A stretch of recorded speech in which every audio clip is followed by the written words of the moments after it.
যিটো মুহূৰ্তত নেকি সমীউল হক হস্পিটেলৰ ভিতৰত মৃত্যুৰ লগত যুঁজি আছিলে ঠিক সেইটো মুহূৰ্ততে নন্দনী কাশ্যপৰ হৈ দালালি কৰি আছিলে USDMৰ মহবুল হক। 5 লাখ টকা তোমালোকক দিয়াৰ ব্যৱস্থা কৰি দিম, মহবুল হকে দায়িত্ব লৈছে।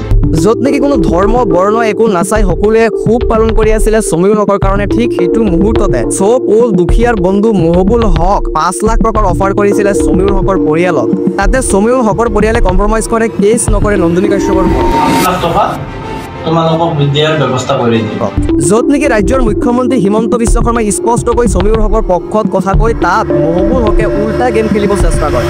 মানুহজনক নক কৰিলে তেতিয়াই যদি আমি তেওঁক এৰেষ্ট কৰিলেহেঁতেন সিদিনাখনে ৰাতি আমি বেইল দিব লাগিলহেঁতেন। So' it was a strategy on the part of police, কাৰণ আমি গমেই পাইছিলোঁ যে পেচেণ্টজন চিৰিয়াছ আছিলে। সিদিনাখন ৰাতি যদি তেওঁক এৰেষ্ট কৰিলোহেঁতেন তেতিয়াহ'লে লগে লগে আমি তেওঁক ৰিলিজ কৰি দিব। পবিত্ৰ কুৰাণ চেপ্টাৰ 1 সূৰা আল বাকাৰা ভাৰ্ছ 205 ওয়া ইযা তাওয়াল্লা সাআ ফিল আরদি লিইফসিদা ফিহা ওয়া ইহলিকাল হারসা ওয়াল নাসলা ওয়াল্লাহু লা ইউহিব্বুল ফাসাদ। আৰু যেতিয়া তেওঁ পৃষ্ঠ প্ৰদৰ্শন কৰে অৰ্থাৎ মুখত ভক্তি দেখুৱাই আঁতৰি যায় তেতিয়া তেওঁ পৃথিৱীত অনাচৰ কৰিবলৈ সচেষ্টা কৰে, খেতিবাসৰ ধ্বংস কৰে আৰু মানৱ বংশ ধ্বংস কৰে। আল্লাহ অনাচৰক পচন্দ নকৰে। এই ভাৰ্ছটো তেওঁ বুলি সেইসকল মানুহক ৰিপ্ৰেজেণ্ট কৰা হৈছে যিসকল মানুহে নেকি মুখত ভক্তি দেখুৱায় আৰু পিছফালৰ পৰা বিভিন্ন ধৰণৰ হিংসা ধ্বংস এইবিলাক কাম কৰি থাকে। আৰু এই আৰ্টটোৰ পৰা আমি কম্পেয়াৰ কৰিব পাৰোঁ দালালি বা মধ্যস্থৰ মানুহসকলক। আৰু মই ইয়াত স্পষ্ট ক'ব খুজিম যে USDM এটা শিক্ষা প্ৰতিষ্ঠান নে আমাৰ অসমৰ ৰাজধানী, যে যিটো ঘটনাই নহওক, যিটো কণ্ট্ৰভাৰ্চিয়েল নহওক, ৰাজনৈতিকে হওক, ধাৰ্মিক হওক বা যি সাম্প্ৰদায়িক হওক, তাত মহবুল হক ক'ৰ পৰা গুচি আহে। আৰু সম্পূৰ্ণ এই আয়াতটোৰ বিৰোধিতা কৰি আছে মহবুল হক। আমি সময়ে সময়ে দেখা পাব যে মহবুল হক মুছলমানৰ হৈ কাম কৰে, মহবুল হকে মুছলমানৰ হৈ মাত মাতে। কিন্তু আজি এইটো পৰিস্থিতিত সমীউল হক এজন মুছলমান হোৱাৰ পিছতো কিয় মহবুল হকে বচাবলৈ ট্ৰাই কৰি আছিলে নন্দনী কাশ্যপক। এতিয়া বহুতে ক'ব এটা ফেক নিউজ বা এইটো এটা এনেকুৱা ধৰণৰ কথা যে ইয়াৰ কোনো প্ৰুফ এক্সিষ্ট নকৰে। কিন্তু আপোনাক মই ইয়াত লগ কৰিব বিচাৰিম যে চাওক, এজন মানুহ যেতিয়া মৃত্যু হৈ পৰে সেই মানুহগৰাকীৰ পৰিয়ালে কিন্তু কেতিয়াও মিছা কথা নকয় আৰু তাত কোনো ৰাজনীতি বা তাত কোনো কূটনীতি নচলে। আৰু এইটো সমীউল হকৰ পৰিয়ালৰ মানুহে কৈছে যে মহবুল হকে যেতিয়া 5 লাখ টকা নেকি অফাৰ কৰিছিলে পৰিয়ালটোত, তেতিয়া সেই পৰিয়ালটো সেই USDMলৈকে গৈছিলে এটা আশা বিচাৰি। কিন্তু তাত মহবুল হকে স্পষ্টকৈ সেই মানুহকেইজনৰ আগত ফোন কলত কথা পাতিছিলে নন্দনী কাশ্যপৰ লগত আৰু স্পষ্ট প্ৰথমটো ৱৰ্ড আছিলে যে নন্দনী। এতিয়া ইয়াত আৰু এটা প্ৰশ্ন উঠে যে যিটো সময়ত নেকি এইটো আমি নিউজত চাই আছিলোঁ বা ইনফৰমেশ্যন পাই আছিলোঁ যে থানাৰ ভিতৰত লেঠাৰিৰে 8 ঘণ্টা জেৰা চলাই আছে পুলিচে নন্দনী কাশ্যপত, সেইটো মুহূৰ্তত USDMৰ মহবুল হকে কেনেকৈ ফোন কলত কথা পাতিব পাৰিলে নন্দনী কাশ্যপৰ লগত। এতিয়া আপোনালোকক মই দুটা ভিডিঅ' দেখাম আৰু সেই দুয়োটা ভিডিঅ' আপোনালোকে সুস্থ ব্ৰেইনেৰে আৰু নিৰপেক্ষভাৱে চাওক। প্ৰথমতে এই ভিডিঅ' ফুটেজটোলৈ মন কৰক।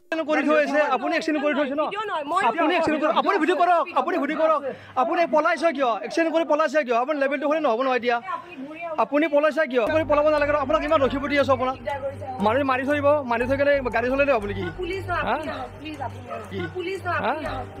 এইটো ভিডিঅ' সেই মুহূৰ্তত যেতিয়া তেওঁ হিট এণ্ড ৰান কৰিছিলে, মানে সেই সমীউল হকক নক কৰি তাৰ পৰা পলাইছিলে, পলাই গৈ এটা এপাৰ্টমেণ্টৰ ভিতৰত গাড়ীখন ভৰাই দিয়ে। আৰু পিছফালে যেতিয়া সেই কেইজনমান মানুহে পিছা কৰে, সেই মানুহখিনিয়ে যেতিয়া ভিডিঅ' কৰিছিলে তেতিয়া স্পষ্ট এই ফোন কলত কৈ আছিলে যে নহয় পুলিচ নহয়, আপুনি আহক, আপুনি কিবা এটা কৰক। কিন্তু আজিৰ দিনত প্ৰশ্ন উঠিছে, যিটো এটা ডাঙৰ প্ৰশ্ন আছিলে যে আচলতে নন্দনী কাশ্যপে কাক ফোন কৰি আছিলে, কাক কৈ আছিলে যে পুলিচ নহয় আপুনি আহক, আপুনি কিবা এটা কৰক। এই মানুহজন আচলতে কোন, এই প্ৰশ্ন উঠি আহিছিলে। কিন্তু এতিয়া এই সমীউল হকৰ পৰিয়ালৰ এই মন্তব্যৰ পিছত একাংশৰ মনত এয়া সন্দেহ জাগি উঠিছে যে এই মানুহজন USDMৰ মহবুল হক আছিলে নেকি।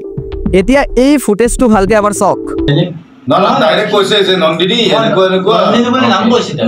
ফোন মাৰি গোটেই সমস্ত বিৱৰণ লৈ পেলাই আমাৰ লগত কথা পাতিছে, কৈছে কি তোমালোকে চিন্তা কৰিব নালাগে, ট্ৰিটমেণ্টৰ দায়িত্বত মই মিডলমেন হিচাপে মই থাকিলোঁ। আজি ভিতৰত 5 লাখ টকা তোমালোকক দিয়াৰ ব্যৱস্থা কৰি দিম, মহবুল হকে দায়িত্ব লৈছোঁ। কৈছে কি 5 লাখ টকা 3টা কিস্তিৰ পইচাটো পে'মেণ্ট কৰি মেডিকেলত, মাজতে আৰু এটা পে'মেণ্ট মেডিকেলত হ'ব, যিমান বিল হয় ইভিনিঙত যেতিয়া ৰিলিজ হ'ব, ল'ৰাজন সুস্থ হৈ গ'লে ৰিলিজত যিমানখিনি পইচা হয় বাকীখিনি পইচা পে'মেণ্ট হ'ব। মহবুল হকে এই চিষ্টেমত আমাক কৈ পেলাই আমাক বিদায় দিছে। মই নন্দিনী ৰৈ মই যাম মেডিকেলত, আজি যাব পাৰো নহ'লে কালি হ'লেও যাম মই যোৱাটো মই যাম এতিয়া যদি আমি দুটা ফুটেজক কম্বাইন কৰি দিওঁ তেনেহ'লে কি ওলায় একচুৱেলি এইটো বেছিকৈ জোৰ লগাই সন্দেহ হৈ পৰে যে সেইদিনাখন একচুৱেলি অভিনেত্ৰী নন্দিনী কাশ্যপে ফোন কলত মহবুল হকৰ লগত কথা পাতি আছিলে আৰু মহবুল হক ইয়াত মাজত সোমাই ব্ৰকাৰ হিচাপে কাম কৰি আছিলে 5 লাখ টকাত এই সম্পূৰ্ণ ঘটনাটো নাই কৰি দিব বিচাৰিছিলে মই জানো এই ভিডিঅ'টোত বহুতে বেয়া কমেণ্ট কৰিব পাৰে এই ভিডিঅ'টোত বহুতে ইয়াৰ কৰিতে মোক গালিও দিব পাৰে কিন্তু মই আপোনালোকক জনাব বিচাৰিম যে মহবুল হকৰ হৈ মাত ময়ো মাতিছিলোঁ যে মেঘালয়া এই ইউনিভাৰ্চিটিটোৰ ওপৰত এটা আৰোপ লগাই আৰু কয় যে গুৱাহাটীত বানপানী যে হয় তাৰ আঁৰত এই ইউনিভাৰ্চিটিখন দায়ী আৰু এই ইউনিভাৰ্চিটিখনে ফ্লাড জিহাদ কৰি আছে অৰ্থাৎ বানপানীৰ জিহাদ কৰি আছে আৰু ইউনিভাৰ্চিটিৰ যিজন মালিক ইউনিভাৰ্চিটিৰ যিজন প্ৰতিষ্ঠাপক তেওঁ কোন এজন মুছলমান মাহবুল হক কিন্তু আজিৰ এই পৰিপ্ৰেক্ষিতত মই মহবুল হকৰ ওচৰত নাই আৰু মই স্পষ্ট ক'ম যে মহবুল হক ইয়াত ব্ৰকাৰ হিচাপে কিয় আহিব খুজিছিলে যিজন মহবুল হকে সদায় মুছলমানৰ হিৰো হিচাপে স্বীকৃতি দিয়ে যিজন মহবুল হকে সদায় কয় যে মই মুছলমানক ৰক্ষা কৰিম বা অসমত সদায় মুছলমানৰ লগত থিয় হয় আমি দেখা পাইছিলোঁ উচ্ছেদৰ সময়ত মহবুল হকে সেই উচ্ছেদ পোৱা মানুহৰ সৰু সৰু ল'ৰা ছোৱালীক নি পঢ়াব বুলি দায়িত্ব লৈছিলে কিন্তু সেই মহবুল হক সমীউল হক নামৰ এজন মুছলমান ল'ৰা যেতিয়া এক্সিডেণ্ট হৈ পৰে চাওক এক্সিডেণ্টটো ডাঙৰ কথা নহয় এক্সিডেণ্ট আজি ময়ো কৰি দিব পাৰোঁ আপুনিও কৰি দিব পাৰে কিন্তু আটাইতকৈ ভুল আছিলে নন্দিনী কাশ্যপৰ পঢ়োৱাটো আৰু তাতকৈ বেছি ভুল আছিলে যে তেখেতে সমীউল হকৰ খবৰ নোলোৱা বা সমীউল হক একেবাৰে অকণমান দুখ পাইছে বুলি কোৱা তেখেত বৰ্তমান অকণমান দুখ পাইছে বেলেগে আৰু সেই মুহূৰ্তত এই ভিতৰত ব্ৰকাৰ হিচাপে 5 লাখ টকা দি এই ঘটনাটো নাই কৰাৰ চেষ্টা কৰিছিলে মহবুল হক গতিকে আমি আশাবাদী যে সকলোবোৰ স্পষ্ট হ'ব লাগে যে আচলতে ইয়াত ঘটনা কি হৈছে কিয় মহবুল হক তাত ডিফেন্স কৰিব গ'ল নন্দিনী কাশ্যপক তাৰ আঁৰত কাৰণ কি 5 লাখ টকা দি সকলো বস্তুটো বন্ধ কৰিবলৈ কিয় ট্ৰাই কৰিলে আমি ইয়াত বহু বস্তু দেখিলোঁ আমি দেখিলোঁ যে GMCHৰ নিচিনা এটা হস্পিটেলৰ ভিতৰত কেনেকৈ সমীউল হকক চিকিৎসাধীন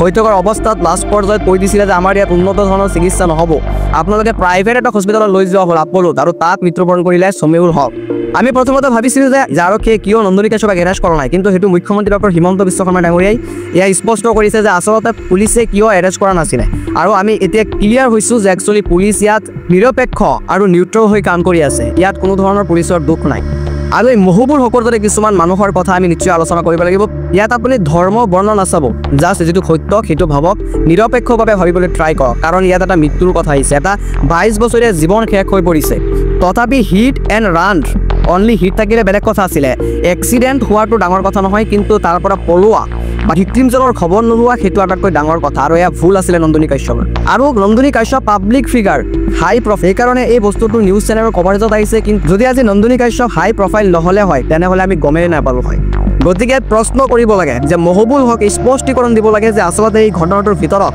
মহবুল হক কিয় নন্দিনী কাশ্যপৰ ব্ৰকাৰ হিচাপে সোমাইছিলে ভিডিঅ'টো শেষলৈকে চোৱাৰ বাবে বহুত বহুত ধন্যবাদ